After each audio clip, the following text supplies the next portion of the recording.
বহুত দুখ লাগিছে আজি। জুবিন ককাইদেউৰ মায়াবিনী গানটো খতম কৰি দিলে আৰু বৰবাদ শেষ। দুচকু ৰাতি দেখা পালো তোমাৰ ছবি নীলা নীলা গোপনে আহি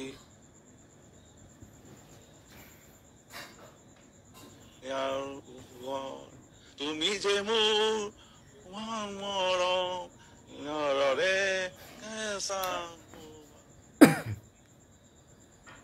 মায়াবিনী দুচকু ৰাতি দেখা পালো। নমস্কাৰ, মই দেৱজিৎ গগৈ। আপোনালোকে নিশ্চয় ভিডিঅ'টো প্ৰত্যক্ষ কৰিলে। আচলতে মই তেখেতৰ নামটো নক'লেও হ'ব, আপোনালোকে সকলোৱে চিনি পায়।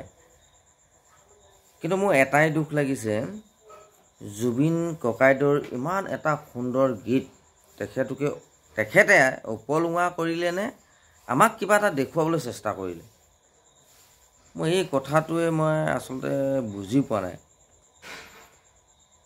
তেখেতক মই এটাই কথা ক'ব বিচাৰোঁ, যদি আপোনাৰ গানটো মনত নাই, আপুনি অন্ততঃ গাব নালাগিছিল।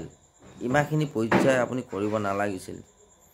আপুনি গানটো যদি মুখস্থ আছে গাব লাগিছিল। আপোনাৰ সুৰ আমি বিচৰা নাই, অন্ততঃ আপুনি সেই গানটো শুদ্ধকৈ গাওক। আপুনি হ'ল এজন বিধায়ক। এই এনেকুৱা কথাবোৰত লৈ আপোনাক কিন্তু শোভা নাপায়। সঁচাই বহুত দুখ লাগিছে আজি। জুবিন ককাইদেউৰ মায়াবিনী গানটো খতম কৰি দিলে আৰু বৰবাদ শেষ। বাকী নকওঁ, আপোনালোকে ক'ব আৰু এই ক্ষেত্ৰত। মই একো ক'বলৈ মন নাই যোৱা আৰু আজি। হ'ব।